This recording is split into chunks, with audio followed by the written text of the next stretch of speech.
하나님을 더 깊이 알면, 이란 제목으로 하나님 말씀을 함께 나누겠습니다. 믿음과 사랑, 서로 짝입니다. 믿음과 사랑은 서로 짝이에요. 믿음은 사랑을 낳습니다. 그리고 사랑은 믿음이 내 짝입니다 라고 증명해냅니다. 그러니까 믿음이 있다고 하면서 사랑이 없으면 믿음이 없거나 아니면 믿음을 악용하고 있는 거예요. 여러분은 어떻습니까? 믿음이 있죠? 그럼 당연히 사랑도 있어야 되는 줄로 믿습니다. 그래서 야고보 사도가 얘기하잖아요. 행함이 없는 믿음은 죽은 믿음이다. 그러니까 이 행함은 뭐 크게 예수님이 말한 계명으로 황금률로 알 수 있겠죠. 내가 싫어하는 짓 타인에게도 하지 말고, 그리고 내 이웃을 내 몸과 같이 사랑하고 하나님을 사랑하는 것, 아마 이것이 행함의 사랑의 표준이 되지 않을까 싶어요. 근데 이것이 없는 믿음은 죽은 믿음이다 라는 겁니다. 죽은 믿음이 믿음을 낳으면 죽은 아이를 낳을 뿐이에요. 사생아를 낳을 뿐이에요. 유산되는 거죠. 유산. 그래서 흐를 유, 낳을 산 그러잖아요. 유산. 뭘 낳아요? 낳긴 낳는데 죽은 믿음을 낳는다는 거예요. 이게 야고보 사도가 말한 겁니다. 그러니까 사랑만 근데 이게 또 있어요. 사랑만 있고 믿음이 없는 경우도 있긴 있어요. 사랑만 있고 믿음이 없는 경우도 있긴 있습니다. 예를 들면 부모와 자식 간의 사랑이 그럴 수도 있고, 친구 간의 의리가 그럴 수도 있고, 연인 간의 사랑이 그럴 수도 있습니다. 그 사랑이 왜곡되었건 부족하건 집착적이든 간에 사랑은 어떤 식으로든 믿음 없이 존재할 수는 있어요. 그런데요, 믿음이 충만한데 사랑이 없을 수는 없어요. 믿음이 충만한데 사랑이 없을 수는 없다. 우리 히브리서 예수님입니다. 예수님을 한번 보시죠. 히브리서 12장 2절 읽겠습니다. 시작. 믿음의 창시자여 완성자이신 예수를 바라봅시다. 그는 자기 앞에 놓여있는 기쁨을 위해 부끄러움을 개의치 않으시고 십자가를 참으셨습니다. 그래서 그는 하나님의 보좌 오른편에 앉게 되셨습니다. 여기 보니까 믿음의 창시자요 그랬습니다. 예수님이 믿음이라는 게 어떤 건지 내가 보여주셨어요. 믿음의 본이 되셨다는 겁니다. 그리고 완성자이시다. 예수님이 그러면 어떻게 그 믿음을 완성하셨는가?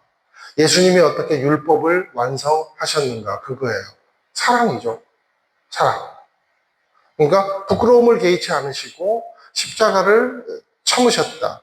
그러니까 믿음의 극치인 사랑과 순종으로 하나님의 보좌로 다시 귀의하셨다는 겁니다. 이것을 누가 보여줬어요? 믿음과 사랑은 짝이라는 것을 누가 보여주셨습니까?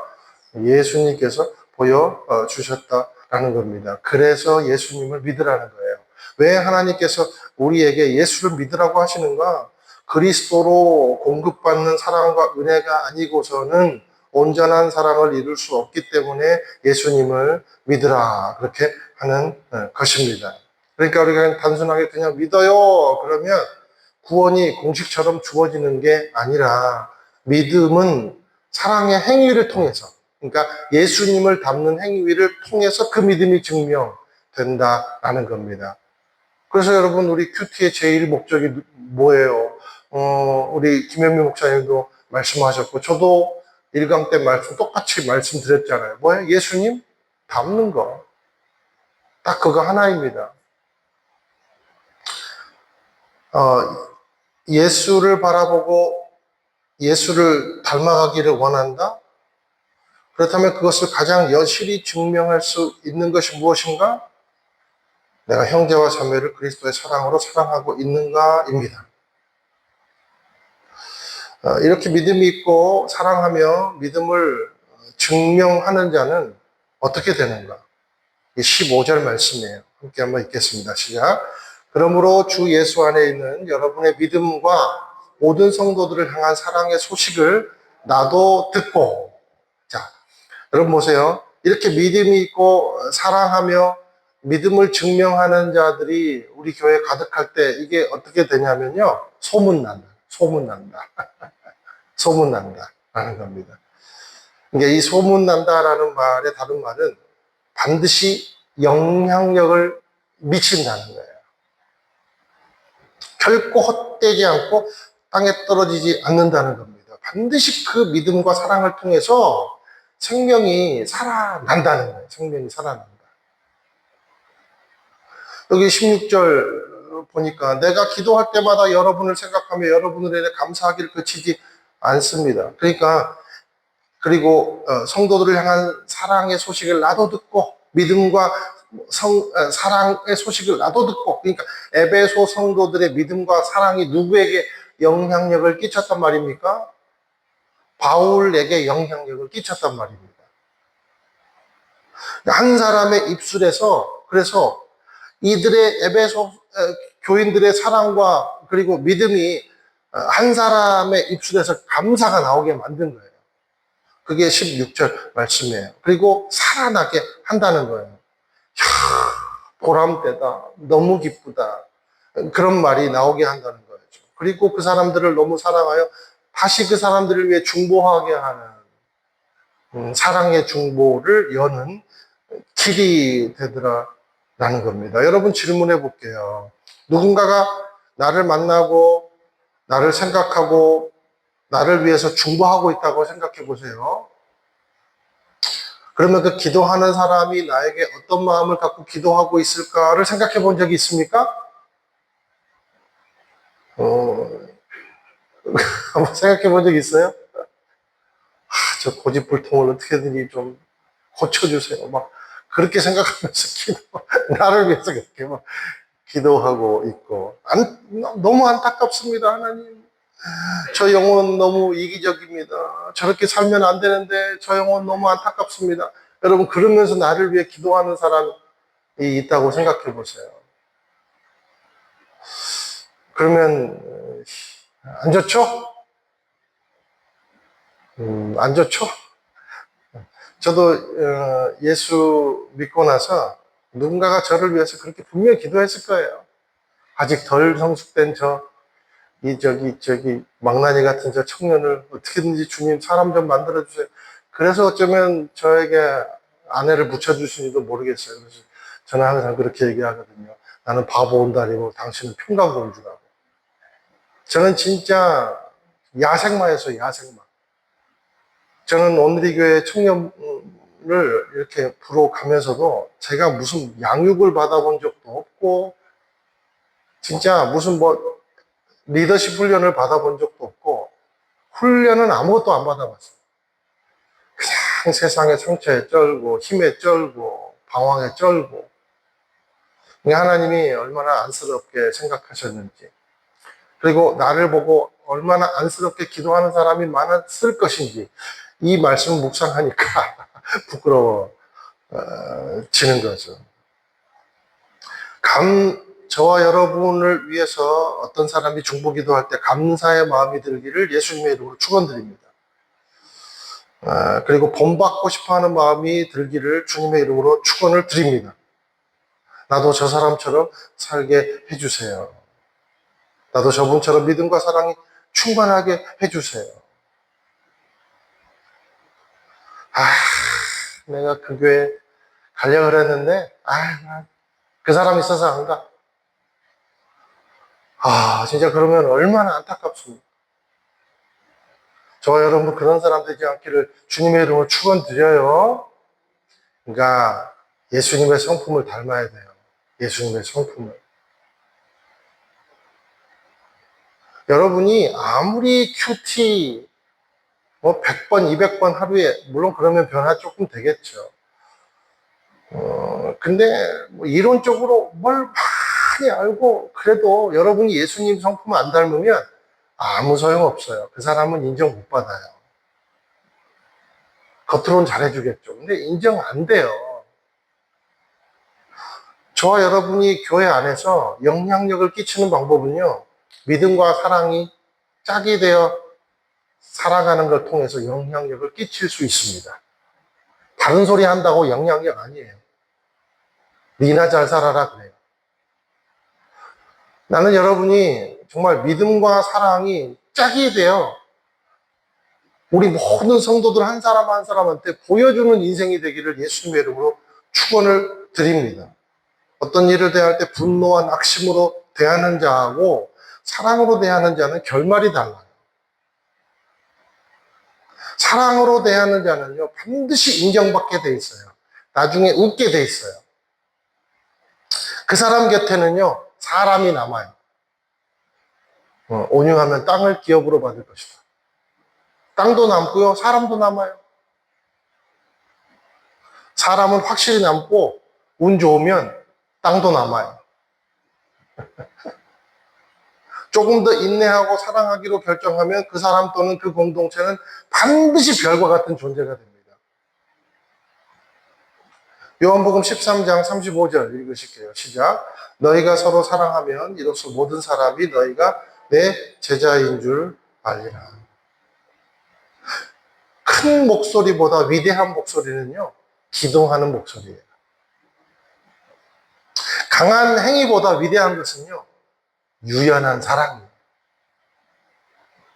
그 사랑이 서로 오갈 때 비로소 세상의 사람들에게 제자로 인정받게 되더라라는 겁니다.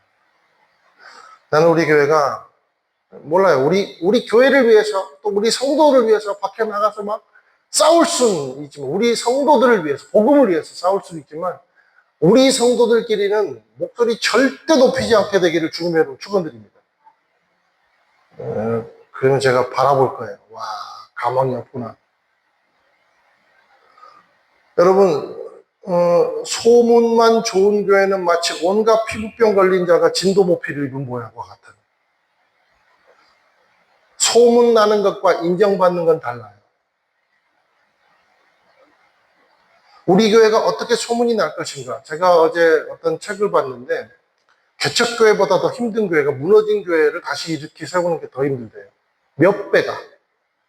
한번 무너진 교회. 왜냐면 뭐 인식도 나빠졌지, 의욕도 없지. 개척교회는 서로 으쌰으쌰 하는 것들라도 있잖아요. 저와 여러분은 지금 굉장히 어려운 길을 가고 있는 겁니다. 그럼 어떻게 해야 될까요? 서로 믿음과 사랑으로 하나 돼야 돼요. 그리고 그것이 소문이 다시 나야 돼요. 이야, 이 교회 가망 없는 줄 알았더니, 야, 이젠 가도 되겠어. 야, 그 교회가 원래 그랬어? 사랑의 공동체, 섬김의 공동체, 인내의 공동체로 소문나대? 그러면요, 사도행전 2장 말씀대로 하나님을 찬미하고 백성들에게 칭송을 받고 소문이 나면 주께서 구원의 수를 더하게 하십니다. 그게 사도행전의 선교의 원리예요. 나는 우리가 그런 교회 되기를 예수님의 이름으로 축원드립니다. 어떤 사람들이 우리를 생각할 때 진심한 감사를 불러일으키는 성도가 되시기를 주님의 이름으로 축원을 드립니다. 우리 공동체가 어떤 이들의 생각 속에 진심한 감사를 불러일으키고 저 공동체는 반드시 잘 돼야 돼. 아까워. 그런 응원과 확신을 줄 수 있는 공동체가 되기를 예수님의 이름으로 축원을 드립니다. 우리 교회는 벌써 그런 교회예요. 할렐루야. 하나님께 감사의 박수 올리겠습니다. 자, 17절에서 19절은 바울이 에베소 교회를 향해서 중보하는 기도의 내용이 나옵니다. 자, 오늘 1장에서 바울이 기도하는 내용의 의미를 가만히 살펴보니까 에베소 교인들이 하나님을 지금보다 더 깊이 아는 것이 바울의 마음임을 알 수 있어요. 우리 17절 한번 더 보실게요. 시작. 우리 주 예수 그리스도의 하나님, 영광의 아버지께서 여러분에게 하나님을 알게 하시기를 기도합니다. 여기 지혜와 계시의 영에다가 밑줄을 꺼주세요. 지혜와 계시의 영. 무슨 영입니까? 성령. 성령이시죠. 보혜사 성령을 이야기합니다. 그러면서 하나님을 알게 하시기를 기도합니다. 왜 이렇게 기도합니까? 자, 두 문장을 연결시켜 보면 하나님을 깊이 안다는 것은 우리의 지혜로는 알 수 없는 영역이기 때문에 기도하는 거예요. 이렇게 지혜와 계시의 영을 달라고. 오직 지혜와 계시의 영, 그러니까 성령을 통해서만 알 수 있는 영역이 바로 하나님이기 때문에 지혜와 계시의 영을 달라고 중보 기도를 하는 겁니다. 자, 지혜와 계시의 영이 임하면 알게 되는 것이 어떤 것이 있는가? 어떤 것이 있어요? 진짜를 알게 돼. 가짜를 버리고 진짜를 알게 된다는 겁니다. 그게 18절, 19절 말씀이에요. 함께 한번 18절, 19절 읽어보실게요. 시작. 그가 여러분의 마음 눈을 밝게 하셔서 하나님의 부르심의 소망이 무엇이며 성도 가운데 있는 하나님의 유업의 영광의 풍성함이 무엇이며 하나님의 힘의 능력의 역사하심을 따라 믿는 우리를 위해 베푸신 하나님의 지극히 크신 권능이 어떠한지 여러분으로 하여금 알게 하시기를 기도합니다. 자, 여러분 밑줄을 끄셔야 되는데 18절에 부르심의 소망. 부르심의 소망. 자, 진짜를 알면 하나님의 계시의 영이 임하면 알게 되는 것이 있다는 거예요. 첫 번째 부르심의 소망이라는 겁니다. 두 번째 영광의 풍성함. 그 다음에 세 번째 하나님의 지극히 크신 권능. 이 세 가지. 자, 먼저 하나님을 깊이 알게 되면 뭐가 바뀌냐면요. 기도의 내용이 바뀌어요. 기도의 내용. 기도가 바뀌어요. 우리 기도가. 여러분, 우리는 무엇을 위해 기도합니까? 무엇을 먹을까? 무엇을 마실까? 무엇을 입을까를 위해 기도하는 것이 우리가 드리는 기도의 대부분이 아닙니까? 내년에는 우리 자녀가 이렇게 되게 해주세요. 내년에는 내가 투자한 것이 올해는 망했는데 어떻게든지 떡상하게 해주세요. 그러면 제가 주님께 충성을 다하겠습니다. 내년에는 꼭 건강하게 해주세요. 내년에는 뱃살이 꼭 좀 빠지게 해주세요. 저도 날씬하고 싶어요. 운동 열심히 해야 되니까 내년에는 제발 좀 게으르지 말게 해주세요. 벌써 이러다가 12월 다 왔습니다. 주님, 내년엔 어떻게 역사하실 거죠? 그러면서 등등등등. 우리가 거기 기도에 머물러 있는 거예요. 계시의 영이 없으면, 성령의 영이 없으면, 지혜와 계시의 영이 없으면, 그리고 없으면 하나님을 깊이 알지 못해요. 그러니까 겉만 막 핥는 거예요. 겉만. 여러분, 수박 겉이 얼마나 맛없어요. 그렇죠? 맛없는 인생, 맛없는 기도를 드리다가 그냥 그렇게 살아간다는 거예요. 하나님을 깊이 알게 되면 그래서요, 진짜 가치를 이제 발견하게 되는 거예요. 그게 뭔가? 부르심의 소망이라는 거예요. 부르심의 소망. 세상을 살면서 왜 사는지도 모르면서 사는 사람들이 많아요. 그런데 하나님을 알게 되면 내가 오늘 왜 사는지, 내가 내일을 살아야 하는지, 무엇을 하면서 살아야 진짜 가치 있는 사람인지를 알게 된다는 겁니다. 하나님을 알게 되면. 하나님께서 지혜와 계시의 영을 주시면. 여러분, 아브라함이 자기가 왜 살아야 되는지 삶의 이유를 모를 때는요, 갈대아 우르에서 살았어요. 우상의 땅에서 살았다라는 겁니다. 무엇을 위해 살지 모를 때는 아브라함이 가족의 전통에 따라서 우상의 조각품, 기념품, 막 저기 뭐 속리산 이런 데 가면, 설악산 이런 데 가면 막 조각품 팔잖아요. 산 근처에 집 짓고 그런 사람 대대로 조각품 파는 거, 우상의 조각품. 하루방 팔고, 부처상 팔고, 막 그런 거. 그런 존재에서의 아브라함이요. 무의미한 존재, 가치가 없는 인생. 그런데 하나님이 그를 만나주시고, 그가 하나님의 임재를 받아들이니까 어떤 현상이 생깁니까? 첫 번째, 부르심의 소망이 생긴 거예요. 부르심의 소망. 그래서 갈 바를 알지 못하고 떠난 겁니다. 순종의 길로. 왜요? 부르심의 소망을 따라. 갈 바를 알지 못하고. 그러니까 진짜 이제 가치 있는 인생으로 유턴하게 되더라라는 거예요. 성경의 인물들 다 그렇습니다. 요셉도 마찬가지고, 다윗도 마찬가지고, 다니엘도 마찬가지고, 베드로도 마찬가지고, 사도 바울도 마찬가지고, 다 자기 열정, 자기 가치를 향해 열심히 달리다가 꼬꾸라져가지고, 그런데 하나님이 그를 만나주시니까 인생의 가치가 확 바뀐 거예요. 확 바뀐 거예요. 하나님을 아는 만큼 인생이 변화되고, 부르심에 순종하는 만큼 능력 있는 인생, 가치 있는 인생을 살아가는 인물들이 되었다라는 겁니다. 저와 여러분이 이런 인생 되기를 주님의 이름으로 축원을 드립니다. 저와 여러분에게 부르심에 대한 소망이 있습니까? 그게 있어야 사역도 가능해요. 안 그러면 오래 못 가요. 하다가 아이고 힘들어 죽겠다 포기하는 거예요. 내가 왜 이러고 있지? 그러는 거예요. 이유를 모르는 거예요.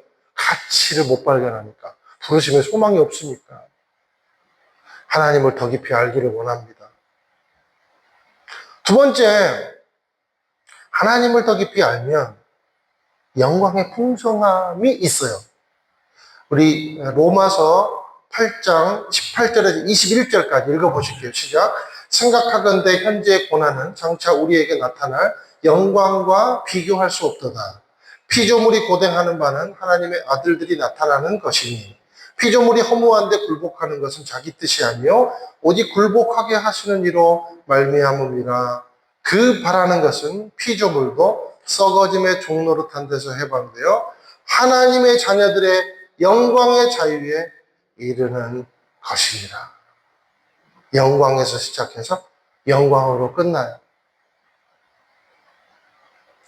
뭐가 진짜 영광스러운 삶인지 알게 된다는 겁니다. 그러니까 인생이 목에 메달을 다는 것이 영광이 아니라 머리에 면류관을 쓰는 것이 진짜 영광이라는 걸 알게 되는 거예요.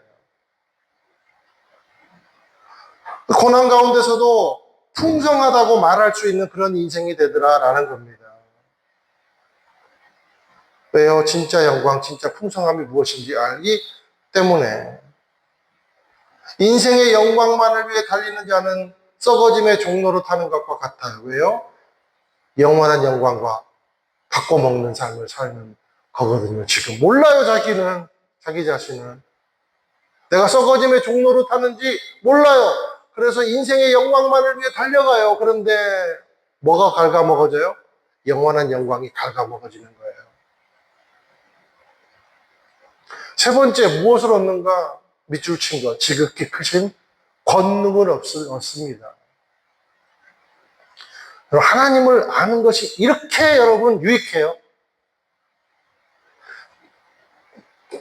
지혜와 계시의 영을 우리가 사모하는 것이 이렇게 유익하다는 거예요. 여러분, 지극히 크신 권능, 그러니까 좌절과 실패와 원망, 지금 발음도 안 되네. 좌절과 실패와 원망은 어떨 때 오는가? 밑에서 자꾸 이게 막 풀었는데 하루 내내 입을 다물고 있어가지고 이게 안 풀려요. 다시. 좌절과 실패와 원망은 어떨 때 오는가? 어떨 때 와요? 하나님의 능력을 인정하지 못할 때 와요. 여러분, 아브라함과 사라가 왜 좌절했습니까? 경수가 끊어진 상태, 그러니까 인간의 한계에 갇혔으니까 좌절한 거예요. 13년이라는 기다림의 시간이 하나님의 권능을 막아버린 겁니다. 1년이 안 돼도 응답이 2년이 돼도 3년째 맥박이 좋은 것 같다가 아이고 다시 경수가 끊어진 생리학적 결과가 성령의 능력을 막아버린 거예요.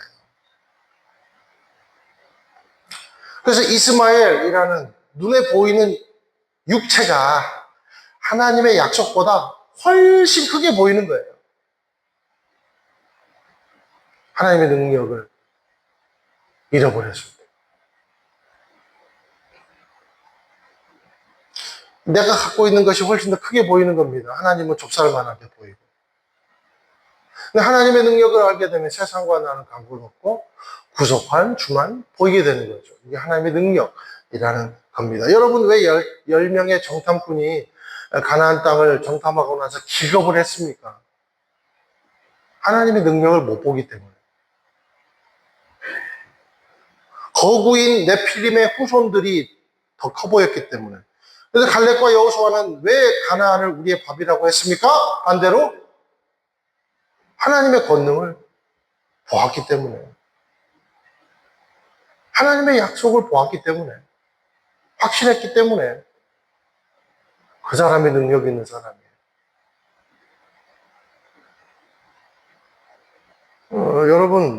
여러분이 능력 있는 사람 되고 싶죠? 하나님의 약속을 믿으세요. 하나님의 권능을 인정하세요. 하나님을 긍정하세요. 지난주에 한 말, 긍정적인 사람은 한계가 없고 부정적인 사람은 한계 없다. 여러분, 하나님을 무한 긍정하세요. 그래도 됩니다. 왜요? 모든 좋은 것과 은사는 하나님으로부터 오는 거니까. 어떤 능력을 붙들고 있느냐에 따라 인생의 시각이 달라집니다. 가치가 달라집니다. 받아들이는 범위가 벌써 달라요. 세 가지만 봐도 알 수 있잖아요. 우리가 이 세 가지, 부르심의 소망, 영광의 풍성함, 하나님의 지극히 크신 권능이 우리 이 세 가지가 우리에게 다 영적 장착이 되어 있으면 우리가 보는 것이 얼마나 넓겠어요. 얼마나 해석이 다르겠어요. 여러분, 이 상상이 너무 좋잖아요. 생각만 해도 기분 좋죠. 와, 너무 좋은 거예요. 이것을 우리가 갖기를 소망합니다. 하나님의 능력을 우리가 붙잡고 있으면 진짜 피해야 될 것을 피하고 진짜 붙잡을 것을 붙잡게 되는 능력이 생기는 거예요. 능력이 생기는 거. 저와 여러분의 삶에 이 능력이 있기를 소망합니다. 그리고 우리 교회가 이런 능력을 장착한 풍성한 교회가 되기를 예수님의 이름으로 소망합니다. 말씀을 정리하겠습니다. 믿음과 사랑은 서로 짝이다. 기억하세요. 믿음은 사랑을 낳고 사랑은 믿음이 내 짝임을 증명합니다. 그러므로 여러분이 믿음이 있다면 여러분이 사랑하는 사람이어야 됩니다. 그리고 저와 여러분의 믿음, 우리 공동체의 믿음은, 저와 여러분의 믿음은 반드시 영향력을 끼치게 되어 있습니다. 소문이 납니다. 그리고 지혜와 계시의 그 영이 우리에게 임하면 하나님을 깊이 알고 하나님을 깊이 아는 것은 세 가지의 영역을 우리에게 풍성케 해줍니다. 부르심의 소망, 영광의 풍성함, 지극히 크신 하나님의 권능. 이 세 가지를 받아 깊이 누리는 능력 있는 인생이 되기를 주님의 이름으로 축원드립니다.